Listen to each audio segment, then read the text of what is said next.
Assalamualaikum warahmatullahi wabarakatuh. Bapak-bapak, ibu-ibu, saudara-saudara kaum muslimin rahimakumullah.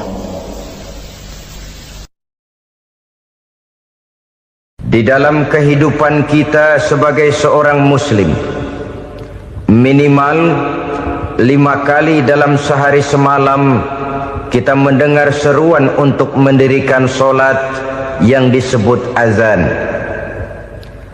Ada kalimat menarik di dalam kalimat azan itu, yakni seruan hayya 'alal falah, marilah menuju kepada keberuntungan, marilah meraih kemenangan.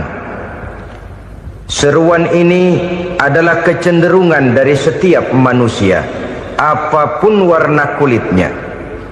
Artinya, setiap orang dalam hidup selalu ingin meraih dan mencari kemenangan. Kemenangan akan melahirkan kepuasan batin, dan kepuasan batin memberikan kebahagiaan. Sedangkan kekalahan melahirkan penderitaan batin, dan penderitaan batin menjerumuskan seseorang di dalam berbagai bentuk kerugian. Jikalau inilah seruan azan, maka masalahnya ialah apa yang menyebabkan kita meraih kemenangan. Al-Quranul Karim memberikan tuntunan dan ajaran kepada kita bahwa orang-orang yang memperoleh kemenangan itu tidak lain adalah orang-orang yang bertakwa. Hanyalah mereka yang bertakwa kepada Allah Subhanahu wa ta'ala pada akhirnya akan tampil sebagai pemenang. Lalu siapa orang yang bertakwa itu? Dijelaskan dalam awal-awal Al-Baqarah, orang yang bertakwa yang akan meraih kemenangan.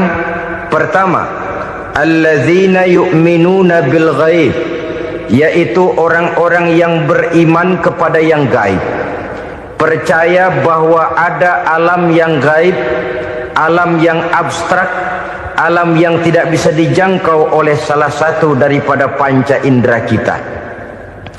Mereka percaya dan beriman kepada adanya malaikat, beriman kepada adanya iblis dan jin, beriman kepada adanya alam kubur, beriman kepada adanya alam mahsyar, beriman kepada adanya alam akhirat, beriman kepada adanya surga dan neraka. Beriman bukan cuma sekedar beriman dalam ucapan bibir saja, tetapi beriman yang nilai iman itu mampu mewarnai gerak dan gaya hidupnya. Iman yang meresap sampai ke tulang sumsum, kemudian memberikan dampak positif di dalam kehidupan manusia. Alam, kita tahu, adalah sesuatu yang selain Allah, dan Allah bukanlah alam. Apapun namanya selain daripada Allah, itu adalah alam. Alam pada hakikatnya terbagi menjadi dua. Ada alam syahadah, alam nyata, alam konkret, alam yang bisa dijangkau oleh salah satu indera kita. Kemudian ada alam ghaib, alam yang tidak bisa dijangkau oleh panca indera kita, alam metafisika, alam abstrak, alam yang wajib kita imani keberadaannya. Kita percaya bahwa malaikat itu ada, kita percaya kepada jin, bahwa jin itu ada, kita percaya kepada adanya iblis dan setan. Bukan percaya kepada iblis dan setannya, percaya bahwa iblis dan setan itu ada. Itu termasuk salah satu daripada sifat orang yang bertakwa kepada Allah.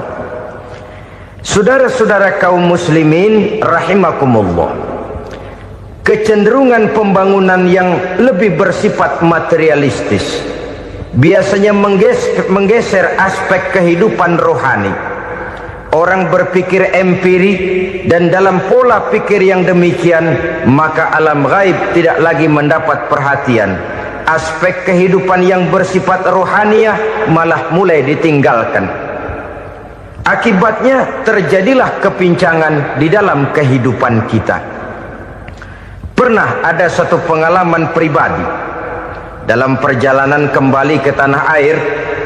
Dalam pesawat di sebelah kanan saya duduklah seorang Jerman namanya Heiner Simonsen. Iseng saya ajak kenalan, saya ajak ngobrol, saya tanya dia. Saya bilang, Mas Heiner ini, kalau pesawat yang kita tumpangi ini jatuh ke bawah, kira-kira apa yang bakal terjadi, Mas? Dia bilang, kita semua akan mati. Begitu? Iya. Oke. Apa itu mati? Tanya saya. Dia bilang, untuk tahu apa itu mati, kita harus tahu lebih dahulu apa itu hidup. Saya pikir nih bule bisa ngomong juga. Baiklah kata saya. Apa hidup menurut Anda itu? Oh, hidup itu dia bilang, kalau seluruh anggota badan kita bekerja secara normal, paru-paru memompa darah secara normal, jantung berdetak secara normal, sel-sel tubuh bekerja secara fit, dan organisme tubuh hanya mau bekerja secara normal, dia bilang, kalau kita memberi makan yang cukup, menu yang teratur, dan gizi yang lengkap. Saya bilang, kesimpulannya apa, Ner? Dia jawab, hidup adalah dari tangan ke mulut. Life is from the hand to the mouth, kata dia. Hidup adalah dari tangan ke mulut. Jadi masalah hidup tidak lebih daripada masalah isi perut. Orang pergi pagi, pulang sore, peras keringat, banting tulang, perut yang dibelain. Saya bilang, you are wrong. Sampean salah, Ner. Kamu orang Islam bukan? Bukan. Pantas. Kenapa saya salah? Dia bilang, ya jelas salah. Salahnya di mana? Kamu ini manusia. Kalau hidup cuma dari tangan ke mulut, saya bilang, kambing di kampung saya juga begitu pikirannya, Ner. Itu kambing di kampung saya, asal perutnya kenyang, sudah hidup dia. Perkara besok bagaimana, lusa prospeknya macam mana, bulan depan ada apa, kambing nggak pernah mikir. Di kampung saya kambing juga pikirannya begitu. Kamu Kristen ya? Tadinya. Loh kok tadinya, lalu apa sekarang kamu ini? Dia bilang, sekarang saya netral. Saya tidak beragama, tapi saya percaya kepada Tuhan sebagai pencipta alam. Saya ingat benar dia bilang, I haven't any religious, but I believe to God as the creator of the world. Kenapa bisa netral begitu, Ner? Habis saya bingung katanya. Islam bilang Islam baik, Kristen bilang Kristen baik, Hindu Buddha bilang Hindu Buddha baik, semua agama baik. Saya netral sekalian, nggak beragama. Yang penting saya percaya kepada Tuhan. Saya bilang, Ner, kamu ini kayak orang mau beli celana, lalu bingung. Yang satu bilang Levi's bagus, yang satu bilang Blue Jean hebat, yang satu bilang Wool England hebat. Celana ini hebat, celana itu bagus, celana ini hebat, semua celana bagus, kamu bingung. Akhirnya netral, tidak pakai celana. Itu juga salah. Saya pikir-pikir, kemudian saya melihat bahwa dua pola berpikir Heiner ini nampaknya sudah mulai menggejala di lingkungan masyarakat bangsa kita. Disadari atau tidak, secara jujur kita harus berkata, dua pola pemikiran Heiner ini mulai berkembang di tengah masyarakat bangsa kita. Pertama, pola pikir materialisme. Hidup adalah dari tangan ke mulut. Masalah hidup tidak lebih masalah isi perut. Itu yang perlu dibela, dan disitulah arti kehidupan. Pergi pagi, pulang sore, peras keringat, banting tulang untuk mempertahankan perut.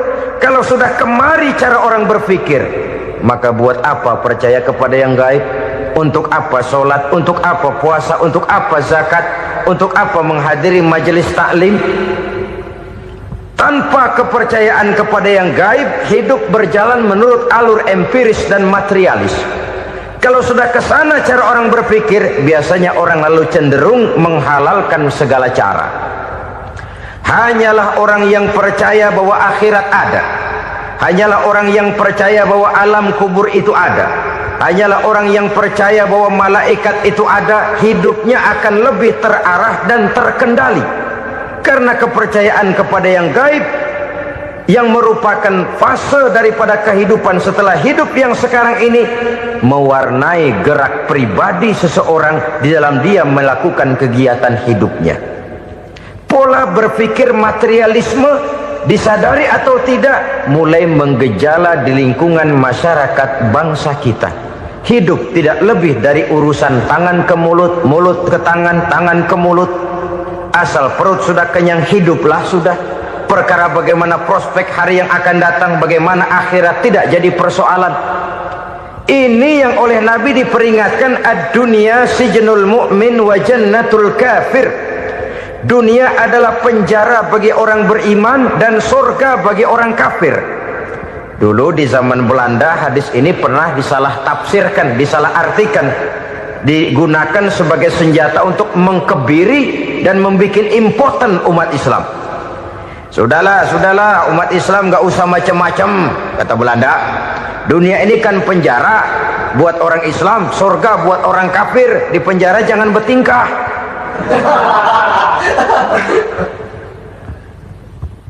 Pengertiannya tidak begitu.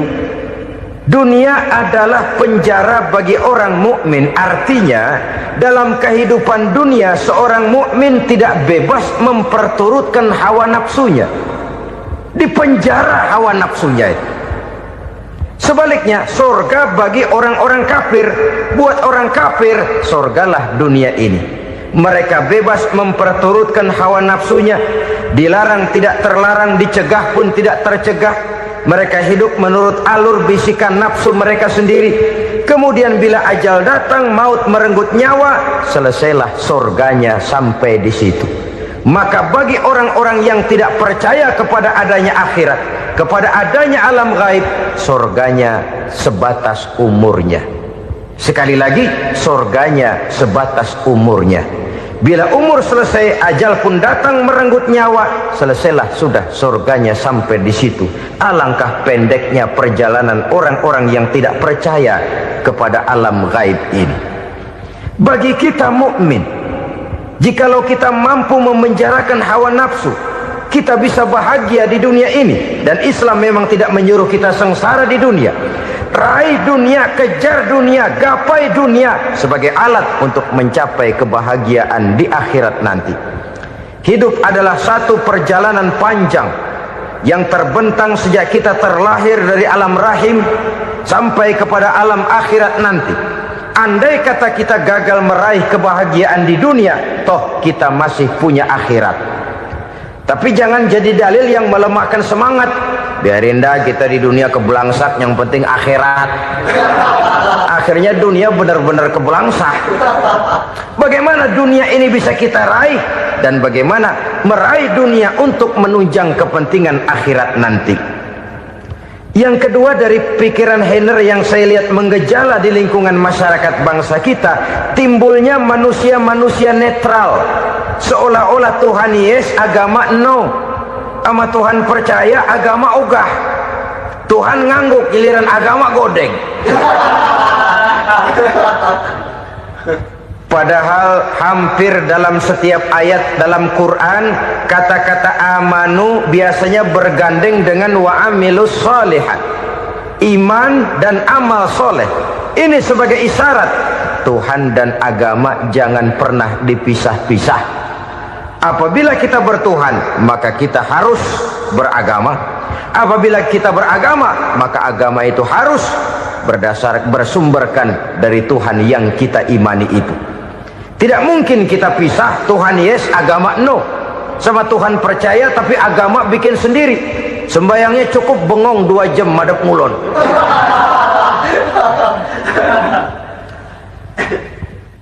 Saudara-saudara kaum muslimin rahimakumullah. Jadi dengan demikian, agama yang kita akui merupakan unsur mutlak di dalam pembangunan sekarang ini, merupakan bagian dari kehidupan yang menuntun kita bahwa di balik alam nyata ini, di balik alam syahadah ini ada alam gaib. Dan mudabbir, murabbi, yang mengatur, yang menguasai, yang memelihara, baik dia alam nyata, baik dia alam gaib, tidak lain adalah Allah Subhanahu wa ta'ala. Di sana ada satu super power, satu maha kekuatan yang kita perlu bersandar kepadanya. Sebagai makhluk nyata yang hidup di alam nyata, berbuatlah secara nyata sebagaimana harusnya kita berbuat. Karena Islam jelas bukan agamanya orang pemalas. Islam jelas bukan agamanya orang yang mengajarkan setelah selesai sholat boleh duduk, nggelenggem ayam-ayam, ndelohom, menghitung bintang di langit sambil menunggu keajaiban. Tidak. Islam adalah agama yang mengajarkan apabila sholat sudah selesai kamu kerjakan, bertebaranlah di permukaan bumi, cari karunia Tuhanmu. Jangan hidup berpangku tangan menunggu keajaiban, karena hidup bukan undian. Jangan berharap untung besar tanpa mau peras keringat. Tapi di sebalik itu toh kita juga harus yakin bahwa di sisi usaha nyata yang kita lakukan ada satu super power, satu maha kekuatan gaib yang menentukan berhasil dan tidaknya usaha kita. Kepercayaan kepada hal semacam inilah yang mendorong kita untuk mempunyai sandaran vertikal, agar jikalau usaha ini berhasil, kita tidak lupa diri dan lupa daratan. Jikalau usaha ini gagal, kita tidak putus asa dan buruk sangka, tidak cupik pandangan dan sempit hati, tapi mampu melihat persoalan dengan kacamata putih sambil husnuzon kepada Allah Subhanahu wa ta'ala. Kita percaya malaikat itu ada yang namanya Raqib dan Atid, mengawasi gerak hidup kita sampai kepada gerak hati kita. Ini memberikan sugesti agar kita berhati-hati, tidak sejengkal tanah pun kita bisa berlindung dari pengawasan Raqib dan Atid. Ada Munkar Nakir yang akan menyoal kita di alam kubur. Ada malaikat Malik, penjaga neraka. Ada malaikat Ridwan yang menjaga surga. Kita percaya kepada adanya jin, kita percaya kepada adanya setan, iblis. Percaya kepada adanya, bukan mempercayai si setan, si iblis lalu menjadikannya sebagai teman. Tidak. Percaya bahwa mereka itu ada dan merupakan makhluk Allah yang gaib, yang diciptakan Allah Azza wa Jalla. Kepercayaan kepada alam gaib memberikan motivasi terhadap gerak lahir manusia, sehingga dengan motivasi kepercayaan kepada yang gaib, gerak lahir jadi lebih terarah, jadi lebih terpelihara. Pernah seseorang bertanya, "Pak, apakah adanya akhirat bisa dibuktikan secara ilmiah?" Saya bilang tidak bisa, tidak bisa. Kenapa? Karena yang berangkat nggak pernah pulang kemari lagi. Kalau dia pulang kemari bisa kita tanya bagaimana enak di sono.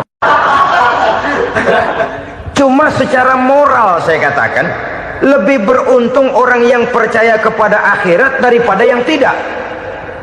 Sekarang saudara percaya akhirat ada, lalu saudara baik-baik di dunia, sholat, puasa, zakat, menolong orang lain, menebarkan kebajikan. Saudara mati, andai kata akhirat tidak ada, toh dalam hidup saudara sudah berbuat baik, paling tidak nama saudara akan dikenang sebagai orang baik. Sebaliknya, saudara percaya, kata saya, bahwa akhirat tidak ada, lalu hidup semau-maunya, tenggelam dalam maksiat dan munkarat, menentang Allah, tidak mau ruku dan sujud, lalu saudara mati, kemudian akhirat ada, ayo mau apa? Bekal tidak punya. Jadi secara moral lebih beruntung orang yang percaya kepada adanya akhirat daripada yang tidak percaya. Dan itu alam gaib yang tidak bisa dibuktikan secara eksat. Jangankan untuk membuktikan seperti itu, dalam kehidupan sehari-hari saja yang kita rasakan tidak selalu berbentuk toh. Angin, bagaimana sih bentuknya angin? Kita tidak tahu. Merah, buktinya kalau dikerok merah. Yang merah itu kulit, yang kulit kita bukan anginnya. Sakit, rasa sakit itu ada, tapi bagaimana bentuk sakit kita nggak pernah tahu. Kalau kita makan cabai pedas, bagaimana bentuk pedas itu tidak ada, tapi rasa ada. Bentuk pedas hijau, cabenya bukan pedasnya. Tidak semua yang kita rasakan bisa kita gambarkan dalam bentuk yang konkret. Oleh karena itu, sekali lagi bahwa kepercayaan kepada alam yang gaib mampu memberikan satu sugesti yang menata kehidupan seseorang lebih lurus, lebih terarah, dan lebih terkendali. Maka wajar kalau kepercayaan kepada yang gaib mengantarkan seseorang untuk meraih kemenangan. Kenapa? Dia percaya kepada yang gaib, bahwa akhirat ada, bahwa alam kubur ada, bahwa pertanggungan jawab itu ada. Maka dia lalu tidak hidup saenae udele dewe gitu loh. Tidak hidup menurut seleranya sendiri, terarah, teratur. Ini cirinya yang pertama. Orang bertakwa yang akan meraih kemenangan, mereka beriman, mereka percaya kepada yang gaib. Bahkan hal-hal konkret saja selalu berangkat dari yang gaib. Saudara-saudara, para remaja, para pemuda sekarang ini tidak pernah tahu toh siapa yang akan jadi teman hidup saudara. Kita bisa saja ngerancang, mentargetkan, tapi toh akhirnya yang namanya jodoh bukan kekuasaan kita. Rezeki di luar kemampuan kita. Begitu juga ajal, maut, jodoh, ajal adalah contoh-contoh konkret bahwa pada akhirnya yang gaiblah yang menentukan. Bertahun-tahun ngelancong, emang jodoh seret, nggak jadi.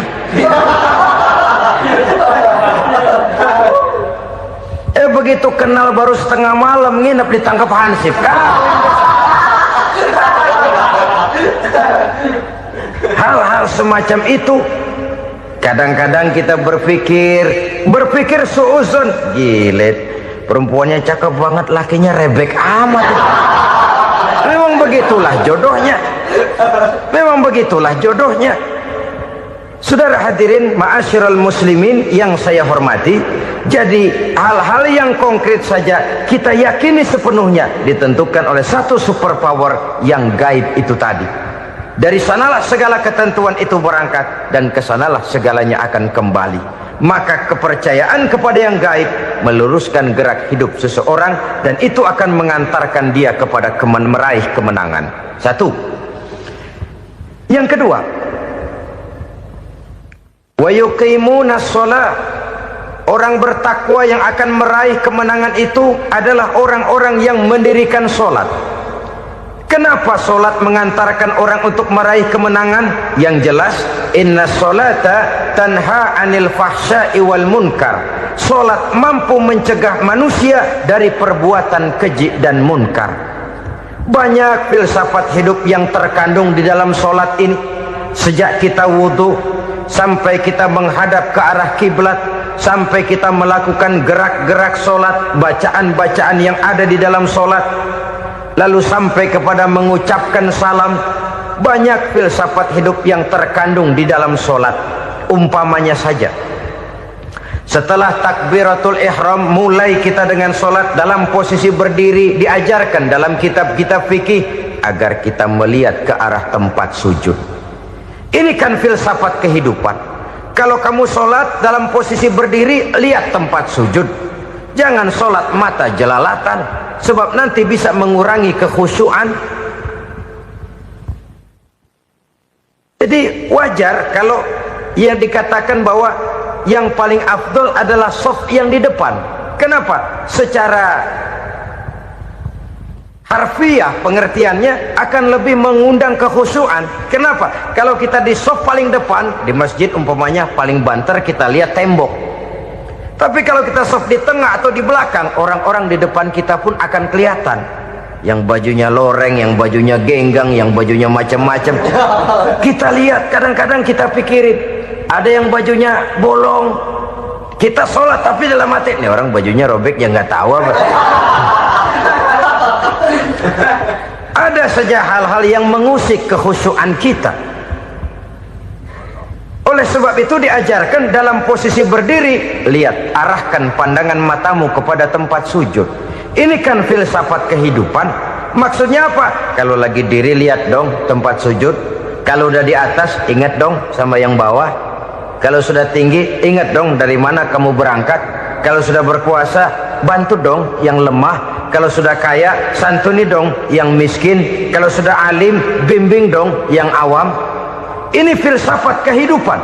Dalam posisi berdiri kau lihat tempat sujud. Ini akan melahirkan kepekaan sosial di mana seseorang mau tahu kepada orang lainnya. Bagaimanapun kaya kita, tinggi pangkat dan jabatan kita, jikalau hidup hanya untuk kepentingan perut sendiri saja, rasanya belum membawa manfaat di dalam kehidupan kita. Tapi efek yang tertinggi sesungguhnya, solat mencegah manusia dari perbuatan keji dan munkar. Perbuatan keji dan munkar walaupun kelihatannya mendatangkan uang, membawa keuntungan, tapi itu keuntungan semu, keuntungan sementara. Dengan menipu orang lain kita bisa dapat untung, tapi tidak membawa berkah. Dan itu adalah kerugian besar dalam kehidupan kita. Maka untuk meraih kemenangan harus dimulai dengan membentuk kepribadian yang tegar, memiliki sandaran vertikal yang langsung kepada Allah Subhanahu wa ta'ala. Dan itu hanya bisa kita tempuh melalui jalur ibadah formal yang sudah ditentukan Allah, yakni solat yang 5 waktu. Untuk memperkuat itu ada solat-solat sunnah, rawatib, nawafil sebagai terminal kontrol cadangan untuk memelihara stabilitas temperatur batin di dalam kita berhubungan dengan zat yang maha gaib, yaitu Allah Subhanahu wa ta'ala.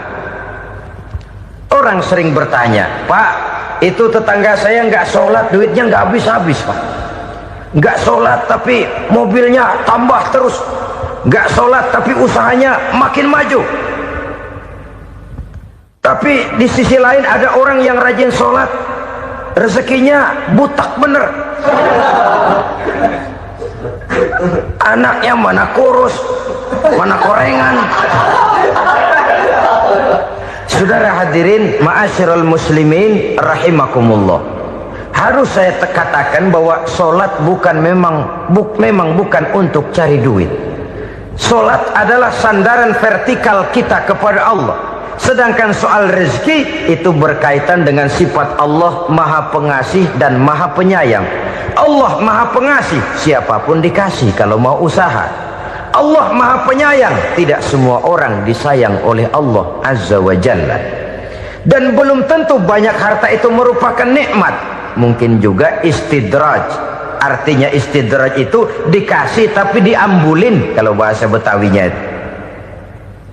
Dikasih tapi diambulin, itu bukan merupakan nikmat sesungguhnya, lebih merupakan azab dari Allah Subhanahu wa ta'ala.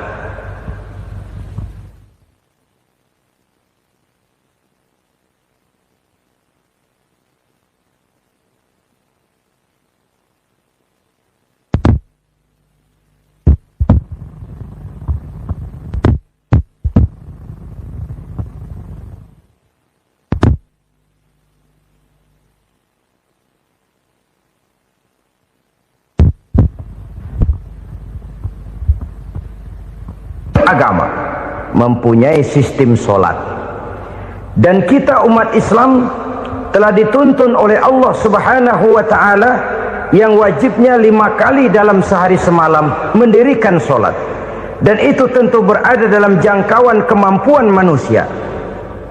Pada awalnya barangkali kita memang merasa solat itu satu kewajiban, tapi semakin kita hayati makna, manfaat dan filsafat yang terkandung di dalam ajaran solat, semakin sampai kita kepada keyakinan bahwa solat adalah keperluan kita. Sehingga pada waktu tertentu dinilai puncaknya, kita tidak lagi akan berkata saya wajib solat, tapi kita akan berkata saya perlu solat. Kalau kita sudah merasakan itu adalah keperluan kita, nah di sanalah kita baru akan merasakan ruginya kalau hal itu tidak kita laksanakan. Sepanjang kita masih berkata saya wajib sholat, kita akan lebih merasakan dia sebagai beban ketimbang sebagai keperluan. Yang jelas Allah tidak memerlukan ibadah yang kita laksanakan ini. Dengan kata lain, andai kata satu dunia penuh ini orang tidak ada yang sholat satu pun, Allah tidak akan turun dari jabatan Tuhan. Jangan lalu berpikir kalau kita ngambek se-RW kagak sembahyang Tuhan tekor kali ini ya. Tentu tidak. Itu perlunya kita, bukan perlunya Allah. Dan pada induknya kita akan berkata, saya perlu agama. Kalau secara induk kita sudah memerlukan agama, maka konsep-konsep yang ada di dalam ajaran agama itu pun adalah juga merupakan keperluan kita. Baik dia bernama sholat, baik dia bernama puasa, baik dia bernama zakat, baik dia bernama haji, seluruhnya adalah keperluan kita. Dan sesuatu yang kita perlukan apabila tidak kita laksanakan akan melahirkan kerugian di dalam kehidupan. Jangan heran kalau kita membaca riwayat perjalanan hidup para salafus soleh, orang-orang soleh. Ada yang tahajud sampai 100 rakaat, ada yang sholat malam kakinya sampai bengkak. Kita sekalinya bengkak biri-biri. Ada yang sholat membaca surah dalam Al-Quran sampai khotam Quran. Kok mau? Mereka sudah merasakan itu keperluan. Itu saja soalnya. Satu saat pun jikalau kita merasa bahwa itu keperluan saya, kita pun akan melaksanakan seperti itu. Keperluan saya dalam kehidupan. Inilah yang kedua. Yang ketiga, orang bertakwa yang akan meraih kemenangan itu, wa mimma razaqnahum yunfikun. Mereka membelanjakan sebagian daripada rezeki yang diberikan Allah kepada mereka. Mereka infakkan di jalan Allah. Ada satu dialog menarik. Satu hari seorang anak muda bertemu dengan seorang kakek-kakek yang sudah dikenalnya baik.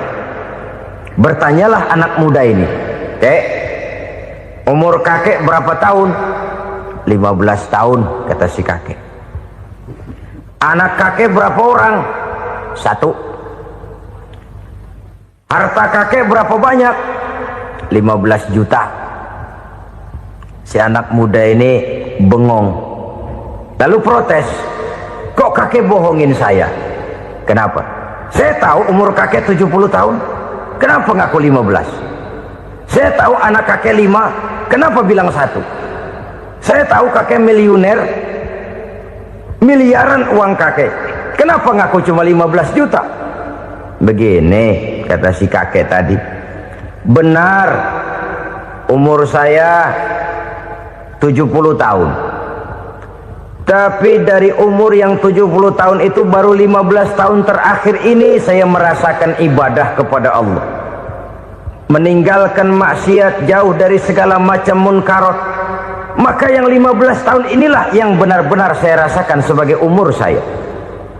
Benar anak saya 5, tapi yang 4 susah diatur. Cuman 1 rasanya nih yang bakal jadi si buah hati belahan jantung pelanjut cerita penerus sejarah. Cuma 1 ini yang saya harapkan, yang akan jadi anak soleh, yang akan membuat saya menerima pensiunan pahala. Kalau yang 4 apek dah, nggak ada harapan. Yang 1 nyekek botol melulu.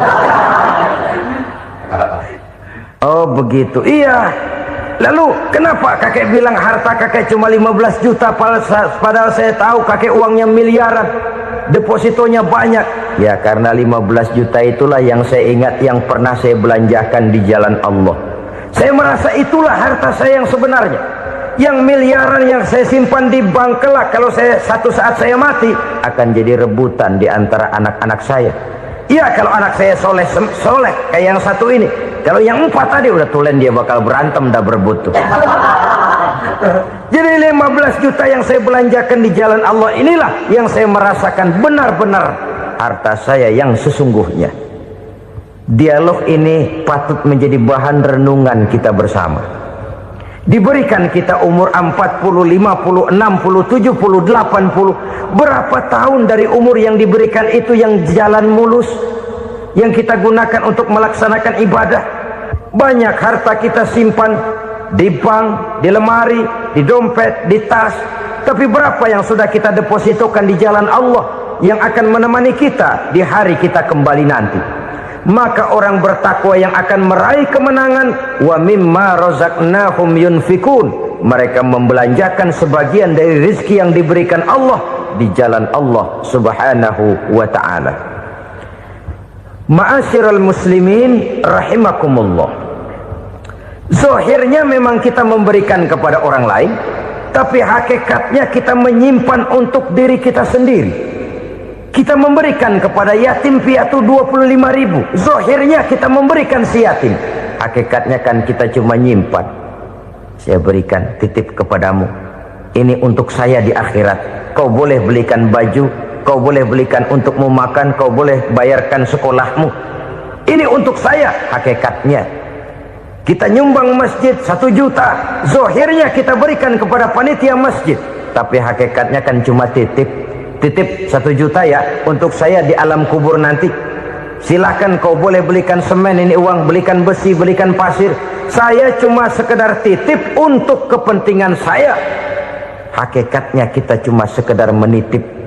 Sebagaimanapun pada hakikatnya, apapun yang kita miliki dalam kehidupan kan cuma sekedar hak guna pakai, bukan hak milik mutlak.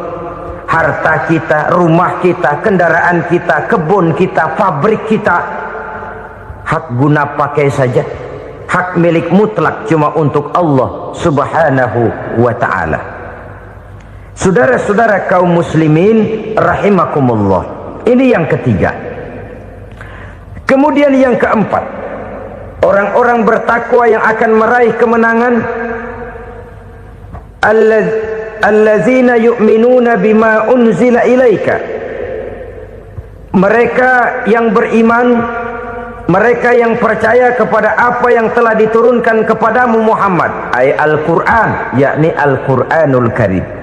Setelah percaya kepada yang gaib, mendirikan solat, kemudian menginfakkan sebagian dari rezeki yang diberikan Allah, mereka juga lalu percaya kepada yang diturunkan terhadap Nabi, yaitu tidak lain Al-Quranul Karim.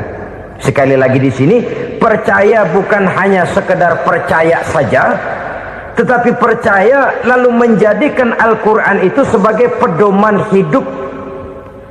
Sebab memang Al-Quran itu adalah GBHM, garis-garis besar haluan muslim.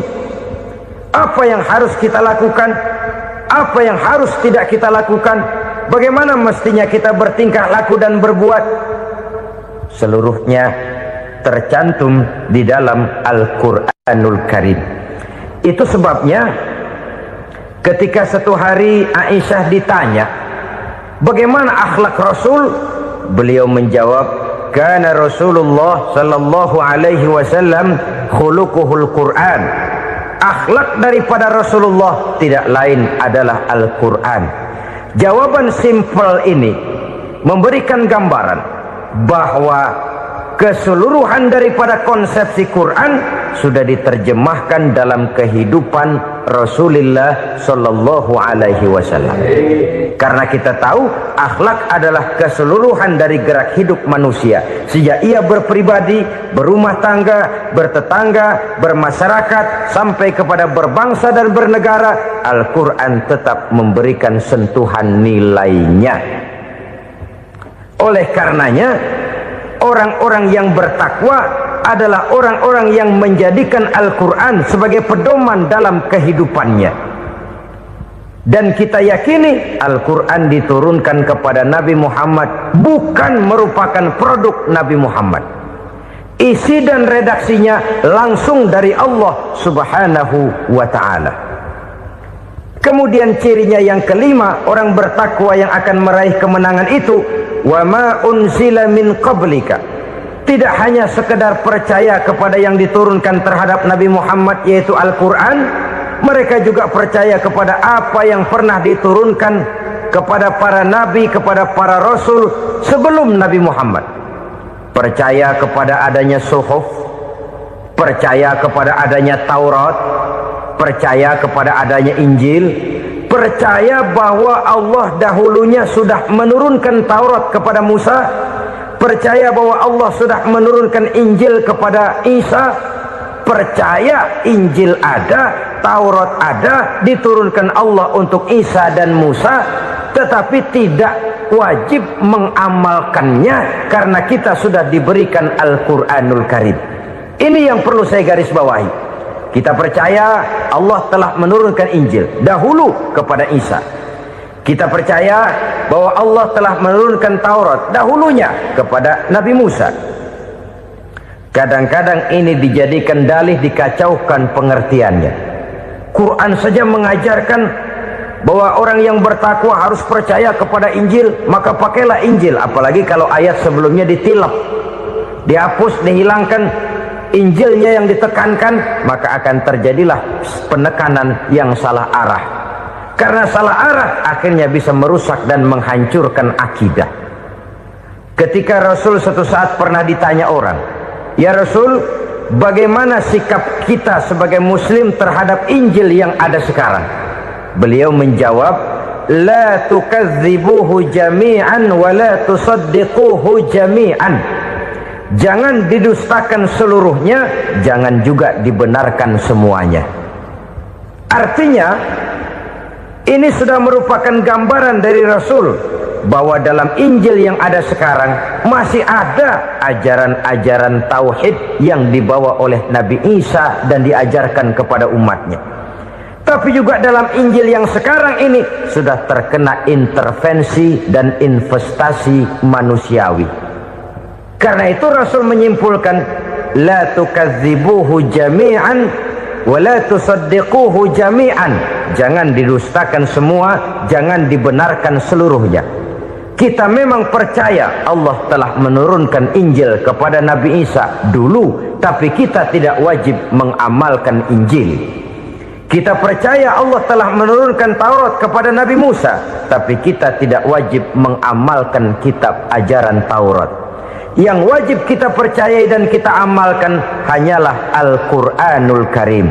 Kenapa? Oleh karena baik yang ada di dalam Taurat, baik yang ada di dalam Injil, tentu tercakup di dalam Al-Quran sebagai kitab terakhir yang diturunkan oleh Allah Subhanahu wa Ta'ala. Dan itu wajar. Kalau seorang pejabat mau mengeluarkan satu keputusan baru, tentu dia harus meninjau keputusan-keputusan lama. Andai kata dianggap tidak berlaku, dianggap tidak relevan lagi, maka keputusan-keputusan lama itu tentu sudah dianggap tidak berlaku. Sebagian daripada aturan-aturan dalam keputusan lama yang masih dianggap relevan tercantum dalam keputusan baru yang wajib diamalkan. Begitulah hubungannya antara Al-Quran, Taurat, Zabur, dan Injil. 4 kitab samawi yang diturunkan Allah masing-masing kepada Zabur untuk Nabi Daud, Taurat untuk Nabi Musa, dan Injil untuk Nabi Isa alaihi wassalatu wassalam. Ketiga-tiga kitab itu kita percayai adanya. Kita yakini Allah telah menurunkan Zabur, Taurat, dan Injil, tapi kita tidak wajib mengamalkannya. Yang wajib kita mengamalkannya sekarang ini tidak lain hanyalah Al-Quranul Karim saja, karena ia mencakup apa yang ada di dalam Zabur, apa yang ada di dalam Taurat, dan apa yang ada di dalam Injil. Keotentikannya bisa dipertanggungjawabkan. Ya, tapi kan Nabi Muhammad sudah mati 14 abad yang lalu, dan di zaman beliau Al-Quran kan belum dikodifikasikan, belum ditulis. Bagaimana keotentikannya bisa dipertanggungjawabkan? Mudah saja. Allah berjanji, "Inna nahnu nazzalna dzikra wa inna lahu lahafizun." Kami yang menurunkan Al-Quran dan kami yang akan menjaga dan memeliharanya. Allah turunkan Quran, Allah menjaganya. Bagaimana cara Allah menjaga Al-Quran itu? Banyaknya orang-orang yang hafaz Al-Quran. Hafaz Al-Quran 30 juz, 114 surah, 6.666 ayat. Sehingga jangankan satu kata, Jangankan satu ayat, satu kalimat saja berubah sudah akan timbul reaksi dan mudah dimengerti. Kenapa? Banyak orang-orang yang hafaz Al-Quran. Sedangkan pada setiap akhir tahun biasanya malaikat Jibril selalu mengadakan checking terhadap ayat-ayat yang diturunkan pada waktu itu. Di zaman Nabi sendiri sudah ada usaha kodifikasi. Dan yang lebih luar biasa lagi, sampai hari ini tidak seorang pun mampu membuat satu ayat saja semacam Al-Quran. Ke bahasa manapun dia diterjemahkan, naskah aslinya tetap ikut, rujukan dasarnya tetap ada. Berdasarkan itu maka tidak mungkin terjadi penyelewengan terhadap atau pemalsuan terhadap ayat-ayat Al-Quranul Karim. Kesuciannya, keotentikannya, kemurniannya bisa dipertanggungjawabkan. Ma'asyiral muslimin rahimakumullah. Oleh karenanya, konsepsi dasar daripada ajaran Islam ini memang tidak lain adalah Al-Quran dan Sunnah. Isi daripada agama Islam yang merupakan iman, Islam dan ihsan, konsepsi dasarnya tidak lain adalah Al-Quran dan Sunnah Rasulullah Sallallahu Alaihi Wasallam. Maka yang kita perlukan sekarang ini adalah terjemahan Al-Quran di dalam kehidupan kita. Dengan demikian, maka gaya kehidupan yang lebih Qurani itulah yang kita dambakan.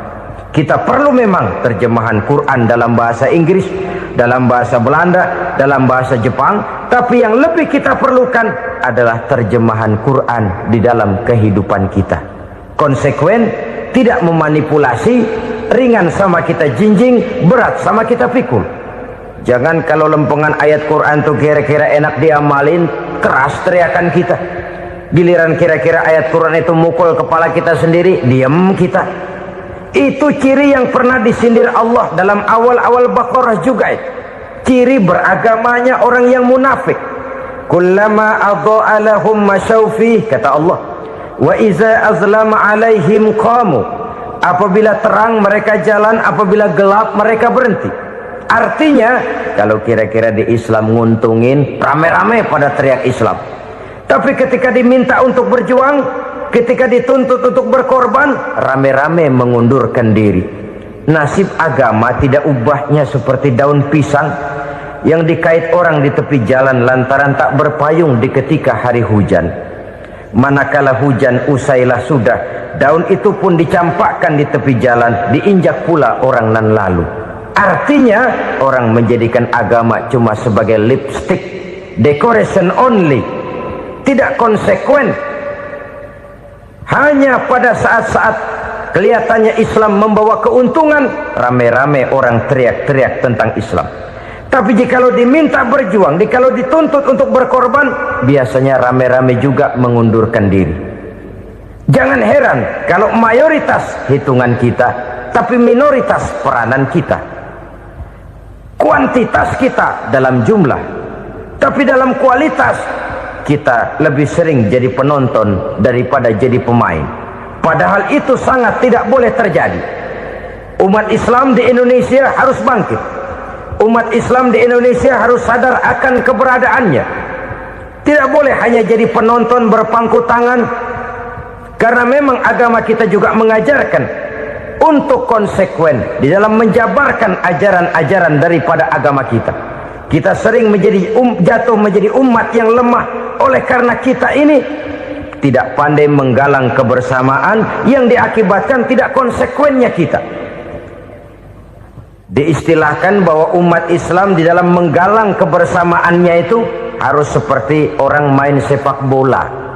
Saudara-saudara kan tahu orang main sepak bola itu. Orang main sepak bola, kalau pertandingan belum dimulai sih silakan saja kumpul di luar lapangan, atur strategi yang baik. Tapi kalau pertandingan sudah dimulai, turun ke lapangan hijau, jangan kumpul terus. Ada sepak bola gotong royong, mundur-mundur rame-rame, depan ke depan kumpul melulu mainnya. Kalah. Orang main sepak bola itu ya harus ada penyerang tengah, harus ada penjaga gawang, harus ada strikernya, harus ada kiri luarnya, kanan dalamnya yang jadi backnya. Posisi boleh bermacam-macam, tapi yang penting saling ngoper untuk menggolkan gawang lawan. Begitulah umat Islam ini. Boleh ada yang jadi pejabat, boleh ada yang jadi pengusaha, boleh ada yang jadi petani, silakan ada yang jadi seniman, ada yang jadi penyair, ada yang jadi artis sekalipun. Tapi kalau sudah berhasil menguasai bola, jangan lupa operannya. Operan itu yang langka. Kita ini muslim kadang-kadang kalau sudah memegang menguasai bola, kalau belum mau mampus, belum mau ngoper. Nanti kalau sudah nggak punya bola, baru mau ngoper. Kalau sudah dengar-dengar mau dekat pensiun, baru mau jihad, baru mau berjuang, baru mau ngurus pesantren. Tanda tangan sudah tidak laku, memo sudah tidak dihargai, baru mau berjuang. Kemarin kemana mas? Kita tidak pandai memanfaatkan posisi. Dengan kata lain, kalau kembali kepada persoalan kita, konsekuensi kita terhadap agama yang kita anut ini belum ideal. Kita masih lebih sering berislam ini pada saat-saat yang menurut perhitungan kita membawa keuntungan. Tapi kalau diminta berjuang, dituntut berkorban, yang itu pun hakikatnya adalah untuk kepentingan kita juga. Allah tidak pernah menuntut kita untuk jihad bagi kepentingan Allah, itu tidak. Berjuang menegakkan agama Allah, apakah untuk kepentingan Allah? Tidak. Untuk kepentingan kita. Sebab nilai-nilai jihad itu pada akhirnya akan membawa kita kepada suatu kebahagiaan. Setidaknya kalau tidak di dunia, tentu di akhirat sebagai syahid. Oleh karena itu, pada bagian akhir ini saya ingin mengajak, marilah kita konsekuen. Sekali kita berkitabkan Al-Quranul Karim, mari dia kita jadikan pedoman. Jangan cuma kita jadikan sebagai penghias dinding, pelengkap rumah, bahwa di rumah kita ada Al-Quran, tapi yang baca kecoa. Habis pada bolong tuh Quran. Yang penting kan punya Quran, ditaruh di pintu rumah. Biar apa? Biar kuntilanak kagak masuk katanya. Ya apa itu nasib Quran? Cuma kerjanya jaga pintu, ngusir kuntilanak, ngusir memedi. Bagaimana kita hidup menurut tuntunan Al-Quran? Kadang-kadang tidak pernah menjadi masalah bagi kita. Maka bagaimanakah Al-Quran akan mungkin membawa keberkahan dalam hidup kalau ajarannya kita injak-injak dalam keseharian kita? Mewujudkan gaya hidup yang lebih Qurani, itulah yang akan kita rintis di dalam kehidupan kita, bertahap, step by step, menurut kemampuan yang ada pada kita. Jika jalan ini tidak bisa kita selesaikan, percayalah akan ada generasi penerus yang akan melanjutkan usaha dan cita-cita mulia itu. Jadi percaya kepada Taurat, percaya kepada Injil, sekedar percaya Allah dahulunya sudah menurunkan itu, tapi kita tidak wajib mengamalkannya. Kenapa? Generasi Injil masa berlakunya sudah kedaluarsa. Taurat masa berlakunya sudah kedaluarsa. Injil pernah berlaku untuk orang Nasrani di zaman Nabi Isa. Taurat pernah berlaku untuk orang Yahudi di zaman Nabi Musa. Setelah generasinya berlalu, datang Rasul penutup yang membawa Al-Quranul Karim. Maka Al-Quran itulah yang berlaku menjadi pedoman sampai hari akhir nanti. Jangan jauh dari Al-Quran, karena apabila ini kita lakukan, maka kita akan kembali kepada satu gaya hidup yang jauh dari tuntunan agama, dan itu artinya kita akan semakin jauh untuk meraih kemenangan. Saudara-saudara kaum muslimin rahimakumullah, yang keenam, yang terakhir, orang-orang bertakwa yang akan meraih kemenangan itu wabil akhirati hum yuqinun. Mereka percaya, mereka yakin seyakin-yakinnya akan adanya hari akhir, di mana seseorang akan mempertanggungjawabkan seluruh perbuatannya di dalam hidup ini, dan tidak ada satu perbuatan yang bagaimana kecilnya sekalipun yang tersembunyi dalam pandangan manusia yang tidak akan dibukakan persoalannya di mahkamah Qadi Rabbul Jalil di akhirat nanti. Itulah sebabnya maka percaya kepada akhirat disebut secara khusus. Padahal di awal tadi sudah dijelaskan yu'minuna bil ghaib, percaya kepada alam gaib, dan alam gaib ini termasuk akhirat. Kenapa pada bagian akhir disebut lagi akhirat? Karena ternyata bahwa kepercayaan kepada adanya akhirat merupakan induk dari kepercayaan terhadap adanya malaikat, setan, jin dan lain sebagainya, dan akan lebih memberikan sugesti dalam kehidupan manusia untuk meluruskan gerak hidupnya. Jikalau satu saat tergerak hati akan berbuat kejahatan, ingin mencuri, sadarlah, awas ada akhirat. Sebab kalau kita cuma teriak awas ada polisi, itu cuma tertunda sementara. Begitu polisi meleng, embat. Kalau kita ingin berbuat jahat cuma berteriak awas ada hansip, cuma sementara ketika hansip itu ada. Tapi kalau ceritanya awas ada akhirat, mau menyeleweng awas ada akhirat, mau berjudi awas ada akhirat, mau mencuri awas ada akhirat. Keyakinan yang akan meluruskan gerak hidup manusia sehingga gerak itu jadi lebih terarah dan terkontrol, tidak merugikan baik diri sendiri, lebih-lebih orang lain.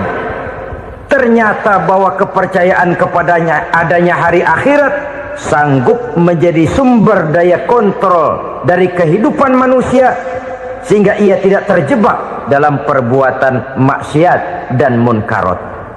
Saudara-saudara kaum muslimin, inilah saja yang kita bicarakan pada pertemuan kali ini.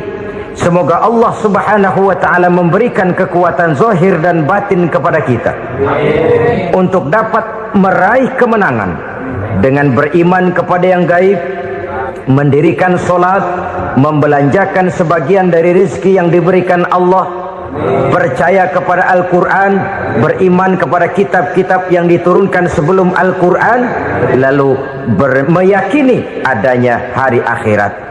Terima kasih atas segala perhatian, mohon maaf atas segala kekurangan.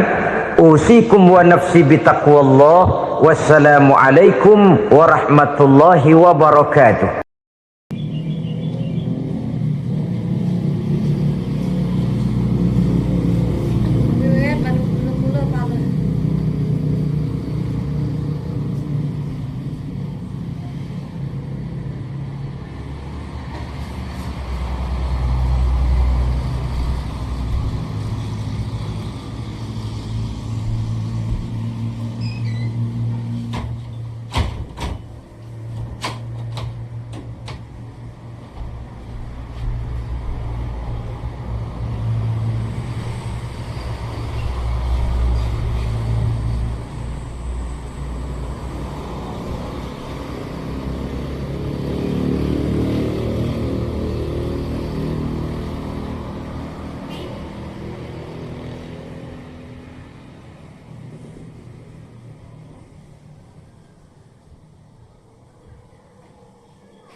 di sini di batas kota ini.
Enam.